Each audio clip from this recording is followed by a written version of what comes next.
Hey guys, I'm here with you today to do my video lesson on vocabulary, and joining me is my sister Elizabeth, but I call her Betsy, so I'm going to do that. She's visiting Washington right now from Montana. So Betsy, why don't you go ahead and tell us what you're up to over in Montana? Um, I work as a physical therapist assistant for a school district out there, Mhm. and I also run a horse boarding facility with my husband. Sweet, which I have a hard time with because I'm crazy allergic to horses, but that's okay. All right, so today I'm going to be going through one of my vocabulary words from my lesson and explaining it to Betsy here. And I'm going to be using a Freyer model, and so she's going to be filling that out as we go along. And I may give you guys some sneak peeks. All right, so the word that we're covering today is exponential growth. So let's go ahead and break that down because that's kind of a complicated pair of words, right? So let's just take it word by word. When you think of exponential, does that bring up any other words or concepts in your mind there? Exponents. Yeah. So taking it right to the math. So exponents. The cool things is every single. If we were talking about functions, we're not going to quite get into that. But if we were, every single function that demonstrates exponential growth has an exponent. So that's good. What about growth? What is growth? Something progressing or getting larger. Yeah. I don't think I could have put that better. Good. So let's go ahead. I'm going to give you the official definition that I would like you to use. Go ahead and write that down for me. So I'm just going to read it. We have a model for growth of a quantity for which the rate of growth is directly proportional to the amount present. So in our Freyer model, that's going to go in the top left-hand corner. All right, and I will be asking her later if she can come up with her own definition for this guy. Okay, the top right-hand corner, we talk about characteristics or facts. So not trying to get too mathy today, so I wanted to use an example of just a piece of paper and what we see when we apply exponential growth to to a piece of paper, and we're just going to do that by folding. Okay, so if I have one piece of paper, I pretty much have one smooth surface, right? But what happens if I fold this guy as neatly as I can in half, right? How many sections of paper do I now have? Two. Okay, so we basically just doubled what we had, right? Mm-hmm. Okay, if I fold it back in half and go one more time, see how quickly I can do this here. All right, and I open this guy back up. We now have four, right? So we went from 1 to 2 to 4. So it looks like we're doubling. Let's do maybe one more time just to get the idea. Fold this guy in half. Open her, whoops. Open her back up. And now we have 8. Okay, so 8 different sections. So we went 1 to 2 to 4 to 8. So we're doubling every single time. So one thing, gosh, if we were to keep doing this over and over again, what's going to happen? We're going to hit some problems, huh? With the paper, yeah. Like if we keep folding this guy, there's enough. Yeah. Well, it's going to get really cumbersome to count that number, and eventually I'm not going to be able to fold this guy in half anymore. So those numbers, they're going to get large very quickly, even starting from a very small number. So that's one of the primary characteristics. Um, how would how would you say that in your own words? And maybe go ahead and write that down. Okay. I would say that it um, progresses very quickly. It's consistent but Okay. rapid. Okay. Yeah. Go ahead and write that down for me.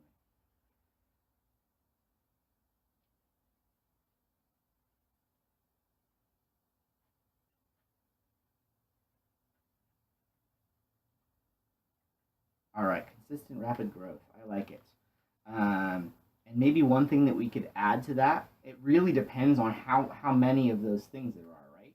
So if we're going from 1 to 2, that's not very rapid, right? We just, we increased by 1.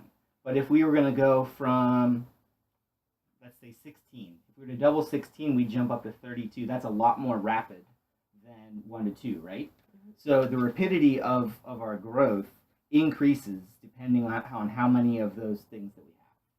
Make sense? Mhm. Okay.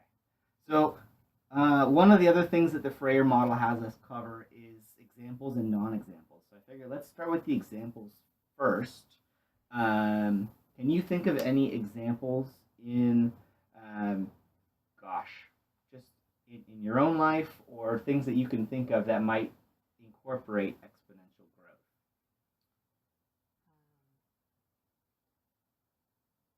Cell division or population growth. Totally. I think those are great examples. So for the example of cell division, I mean, if we were to take it right back to the piece of paper that we were using as our model, cells when they divide, one thing becomes two, right? And then two things would become four, constantly doubling. That's a great example. Yeah. So let's go ahead. I would write down just cell division as a definite example for exponential growth. All right, and then let's get a little more tricky. Non-examples. So something, I know we haven't talked about it today, but we're talking about exponential growth. One example would be like linear growth. So something that's growing at a constant rate. So, gosh, I guess the example that I would use would be like your hourly pay as a physical therapy assistant, right? You get paid the same amount every hour for every hour that you work, short of overtime or whatever else the school district has for you, right? So if you work an 8-hour shift, the amount of pay that you're getting is increasing by that same steady amount every single hour. So that would be, we would put that as like a non-example, just so we can have some things to look at and not get confused.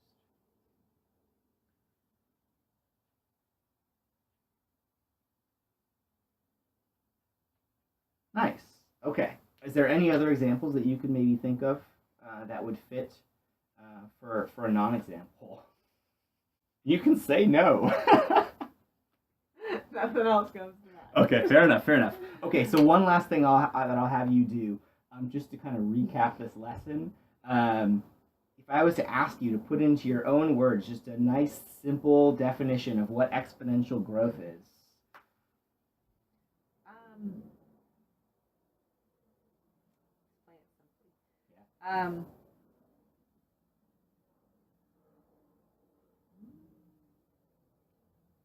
Think back to maybe those characteristics might help. Yeah.